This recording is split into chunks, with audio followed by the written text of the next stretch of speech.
दोस्तों भारत ने यहां पर तीन तीन मिसाइलों के टेस्ट किए और जो मिसाइलें टेस्ट की गई हैं एक साथ 24 घंटे के अंदर की गई हैं। और जो मिसाइलें हैं बैलिस्टिक मिसाइल है, कम दूरी वाली मिसाइल है, शॉर्ट रेंज वाली, यानी कि कम दूरी के जो आसपास के देश हैं यानी कि पड़ोसियों के लिए ही ये टेस्ट हुआ होगा। एक साथ तीन तीन मिसाइलों का टेस्ट क्यों करना पड़ा, क्या होने वाला है, और इसके बाद पाकिस्तान में भी अलर्ट है। पाकिस्तान ने अपने जो एयर स्पेस हैं उन्हें बंद रखा है 22 जुलाई और 23 जुलाई। अब इसमें पाकिस्तान क्या करने वाला है, हेडलाइन बनती है कि हो सकता है कि पाकिस्तान मिलिट्री ड्रिल कर रहा हो।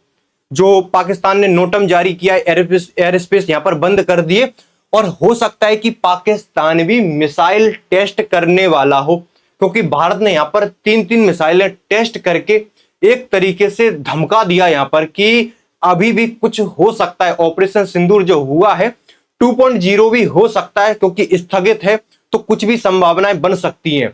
जो मिसाइलें टेस्ट की गई हैं उसमें से कुछ पाकिस्तान के लिए भी हैं और कुछ चीन को यहां पर चुनौती देने के लिए भी है।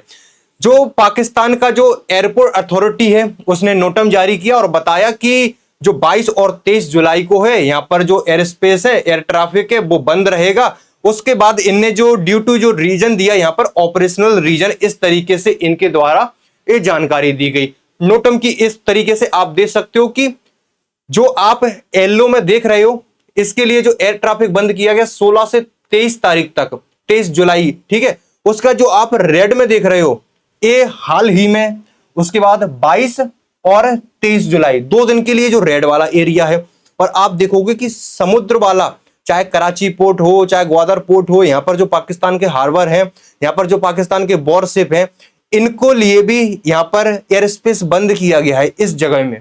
यानी कि या तो ड्रिल करने वाला है पाकिस्तान या मिसाइल टेस्ट करने वाला है। लेकिन ये जगह क्यों ब्लॉक की है, इसके पीछे बहुत सारे जो रीजन है वो खड़े होकर आते हैं। क्या जो ऑपरेशन है एक बार फिर से शुरू होने वाले हैं, क्या एक बार फिर से आमने सामने आने वाले हैं, क्योंकि जो टेस्ट किए हमने पृथ्वी 2 और अग्नि 1 बैलिस्टिक मिसाइल, पहले तो जो हमने 2 बैलिस्टिक मिसाइल के टेस्ट किए हैं, उसके बाद हमने आकाश प्राइम हाई एल्टीट्यूड पर इसका टेस्ट किया है। हाई एल्टीट्यूड हमने लद्दाख में से टेस्ट किया और 15,000 फीट की ऊंचाई पर, जो कि 4,500 मीटर की ऊंचाई है। और जो पूरा जो पर्वत है, इसे हिमालय वाला क्षेत्र है, और यहाँ की जो परिस्थितियां हैं वो बिल्कुल अलग होती हैं। अगर आप राजस्थान देखो, इस साइड अगर हमारे जो आकाश है, पहले था नॉर्मल आकाश था, उसके बाद हमने इसे एडवांस लेवल पर आकाश प्राइम और सक्सेसफुल ट्रायल इसका हो गया है। कुछ इस तरीके से इंडियन आर्मी ने इसका सक्सेसफुल ट्रायल किया। आप तस्वीरों में देख सकते हो कि जो आकाश जो एयर डिफेंस सिस्टम है, हाल ही में आपने इसका प्रदर्शन देखा ही था। पाकिस्तान के तरफ से जो टर्की वाले ड्रोन आए और जो मिसाइलें आई, इसने आने कहां दिया था, आकाश मिसाइल सिस्टम का ही हमने बढ़िया से यूज किया था और इसने बढ़िया काम करके दिखाया था। और एक इसके बाद हमने इसे और एडवांस किया है और लद्दाख में इसका टेस्ट किया है। और लद्दाख में इसका टेस्ट करना, हाई एल्टीट्यूड पर टेस्ट करना, और जो मौसम के बिल्कुल विपरीत होता है, यहां पर चाहे लो ऑक्सीजन हो, थिन विंड होती है और टेम्परेचर बिल्कुल बदल जाता है इस क्षेत्र का। और इस पर भी इसकी जो एफिशिएंसी आई है बिल्कुल परफेक्ट आई है। जो हमने चाह रहे थे उसी प्रकार की एफिशिएंसी, यानी कि बेहतर हुआ है पहले से भी।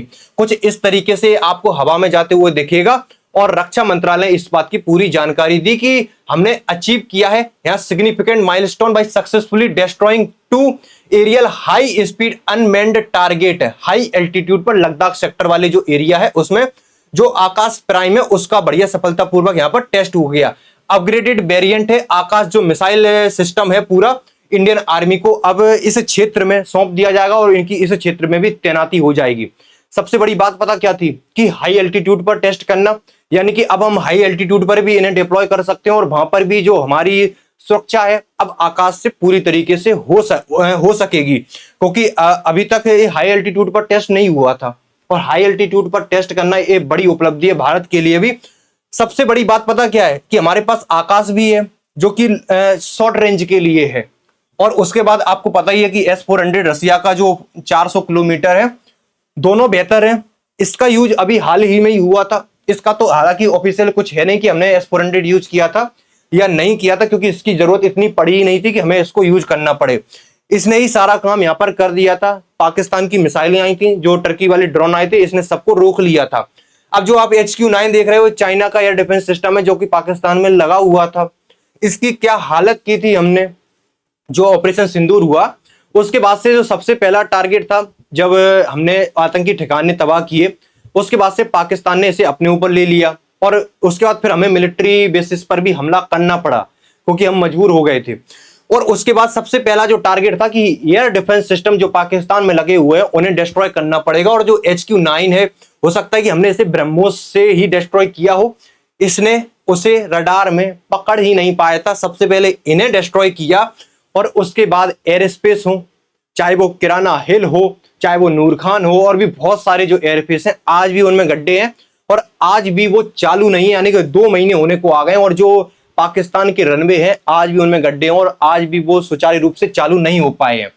जो ऑपरेशन सिंदूर में जो आकाश सिस्टम था, इसने बढ़िया से की रोल निभाया था, क्योंकि जैसे ड्रोन वगैरह आ रहे थे और जो हमने खुद हमने बनाया है, पूरा तरीके से स्वदेशी है।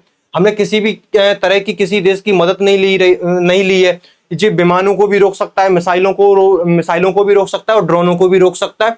और इसमें जो हम मिसाइलें वगैरह लगाते हैं वो इतनी भी ज्यादा एक्सपेंसिव नहीं है, इस वजह से खास हो जाता है।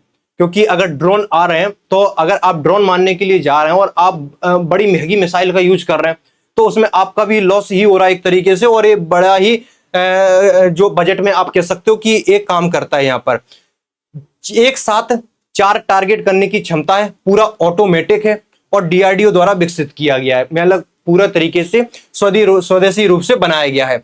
अब आते हैं कि जो हमने मिसाइलें टेस्ट की हैं, पृथ्वी-2 और अग्नि-1 और जो एयर डिफेंस सिस्टम है आकाश प्राइम, इसका तो मैंने बता ही दिया कि आपको जो लो ऑक्सीजन है और जो पूरी कंडीशन होती है इस क्षेत्र में बहुत अलग होती है नॉर्मल कंडीशन से, इसलिए ये खास हो जाता है। अब आने वाले समय में इसका भी महत्व बनेगा, क्योंकि लद्दाख में टेस्ट किया है, यानी कि चाइना को मैसेज दिया होगा कि हम तुम्हारे पहले भी डिस्ट्रॉय कर चुके हैं और इस क्षेत्र में भी हमारा जो बॉर्डर है पूरी तरीके से यहाँ पर सिक्योर है। अब आते हैं उसके पृथ्वी-2 और अग्नि-1, जो दोनों मिसाइलों के टेस्ट हुए हैं, उड़ीसा में हुए हैं। हो सकता है पाकिस्तान ने एयरबेस इसलिए बंद क्यों, क्योंकि जो मिसाइलें टेस्ट हो रहे हैं कहीं घूम फिर के हमारे एरिया में ना आ जाएं और जो पहले हुआ था उस तरीके का कुछ मंजर देखने को ना मिले।